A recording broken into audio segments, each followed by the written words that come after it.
I'm going to talk just briefly about the economic aspects of Blake's global vision. Multinational, free and fair trade embodied in his feminine divine Jerusalem, who is the heroine of the epic that bears her name. In Jerusalem's way of being, what we call economics serves and upholds the beauty of divine vision. The quantitative upholds the qualitative. Multinational exchange is musical, and stock exchanges are free and fair. Jesus walks in them. In Jerusalem, the emanation of the Giant Albion, as many of you know, Albion is addicted to his own selfhood. He's what we'd call narcissistic. He doesn't want free and fair exchange. In the poem's opening scene, he growls, "My mountains are my own. I will keep them to myself. Humanity shall be no more." He banishes and annihilates the feminine and the divine. And when Jerusalem is banished and annihilated, the shadowy feminine emerges from that repression. Avila, whose city is Babylon. And Babylon's way of being is a consumer society, something like what we have now. At the end of the first chapter, Albion has a chance to make a choice about which he will follow. And he knows that by succumbing to Vela Babylon, he's making a stupid decision. The first slide, please. The slide. He cries, Jerusalem, I have taken thy courts,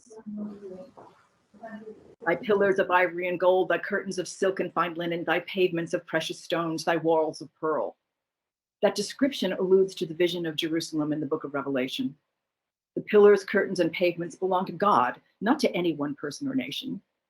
In Blake's vision, all can participate in the sensual kingdom of heaven in and through imagination. Albion knows this, and he continues, "Human imagination, divine body, I have crucified. I have turned my back upon thee into the wastes of moral law. There, Babylon is builded in the waste, founded in human desolation. Thy severe judge all the day long proves thee, O Babylon, with provings of destruction, giving thee thy heart's desire." And imagination fosters empathy.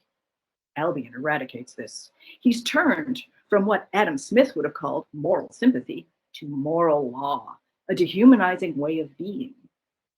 Babylon's consumerism is driven by gratification, giving thee thy heart's desire. Material gratification, a poor, self-centered substitute for love, can never be satisfied. Material gratification, the addiction to gratification, spawns oppression, and Albion knows this. He says, "The walls of Babylon are souls of men, her gates the groans of nations, her towers are the miseries of once happy families." Trade need not be blighted by exploitation. Vela Babylon is meant to serve Jerusalem, to be a part of her. Art and manufacturing have a place in Jerusalem's city of love. Free trade can be fair, beautiful, and equitable. Albion sees this.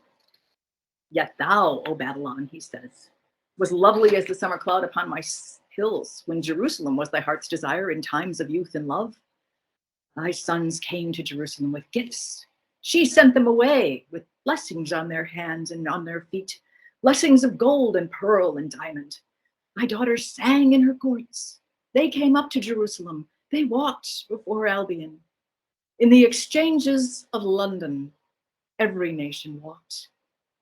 And London walked in every nation, mutual in love and harmony.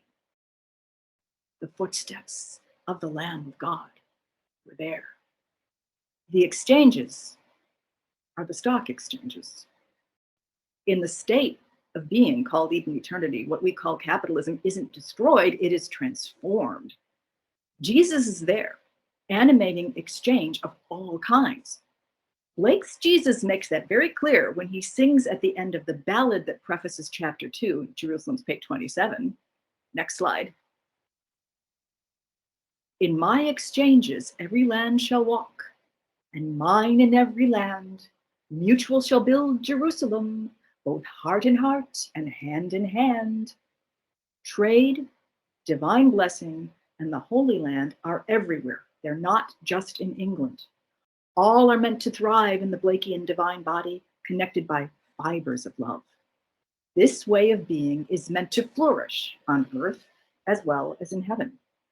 Next slide.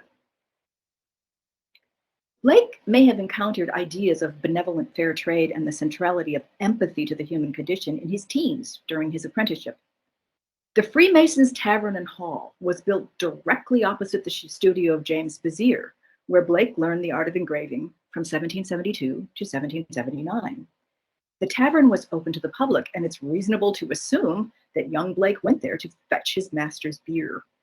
Newspaper accounts describe Masonic parades, one with a brass band, another with an orchestra of 30 musical instruments and 60 vocal performers, processing directly in front of the window of Bezier's studio.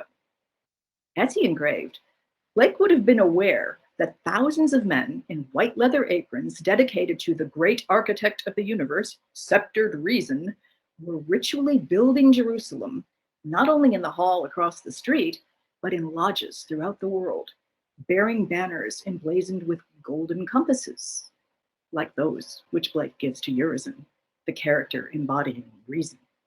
In their building of Jerusalem, Freemasons create a multicultural brotherhood, fostering business connections and philanthropic projects. To soothe the unhappy by sympathizing with their misfortunes, to restore peace and tranquility to agitated spirits, this constitutes the general and great end of the Masonic system. This humane, generous disposition fires the breast with manly feelings and enlightens that spirit of compassion which is the glory of humanity, and which not only rivals, but outshines any other pleasure the mind is capable of enjoying. Thus wrote William Preston, the foremost Masonic historian and lecturer in Blake's lifetime. His widely read book, Illustrations of Freemasonry, went through 12 English editions. The notion of essential compassion can also be found in the early writings of Adam Smith, who was in London finishing The Wealth of Nations while Blake was an apprentice. Smith's theory of moral sentiments, 1759, was discussed and admired by Freemasons like Benjamin Franklin, who first dined with Smith when visiting Edinburgh in the year of its publication.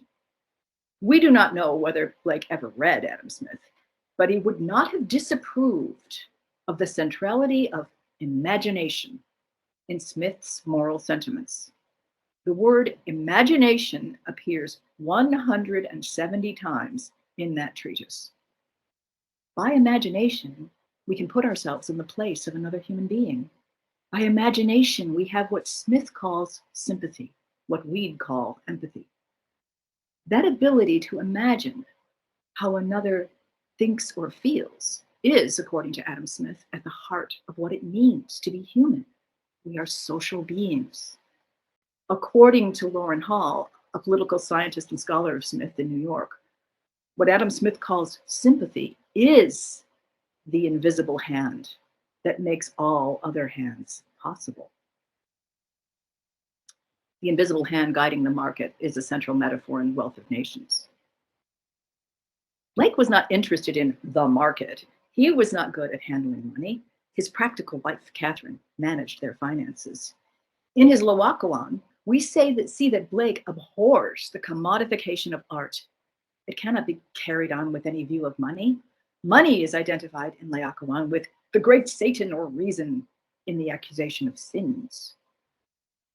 Like the reasoning power, money, Blake sees, can dehumanize others. The bottom line for Blake is aesthetic, art, imagination, naked beauty. His system is primarily qualitative. In Blake's and Jerusalem's system, the quantitative is necessary and it serves the qualitative. In Blake's system, Urizen is important. He upholds and serves imagination and vision. Vision and beauty are the bottom line in Jerusalem's global fair trade network. When, in chapter 4, Jerusalem remembers the time of love, the time of blessing and gold and diamonds in her long speech, we see that economics are ancillary to the music created by people of all cultures. Final slide, please. She sings, I taught the ships of the sea to sing the songs of Zion. Italy saw me in sublime astonishment. France was wholly mine, as my garden and as my secret bath. Spain was my heavenly couch. I slept in his golden hills. The Lamb of God met me there. There we walked as in our secret chamber among our little ones.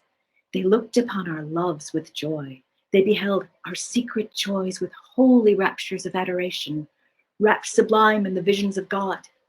Germany, Poland, and the North wooed my footsteps. They found my gates in all their mountains and my curtains in all their vales. The furniture of their houses was the furniture of my chamber. Turkey and Grecia saw my instruments of music. They arose. They seized the harp, the flute, the mellow horn of Jerusalem's joy. They sounded thanksgivings in all my courts. Egypt and Libya heard. The swarthy sons of Ethiopia stood round the Lamb of God, inquiring for Jerusalem.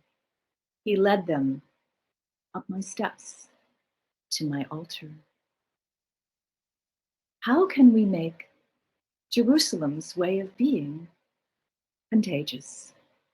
That is my question. Thank you.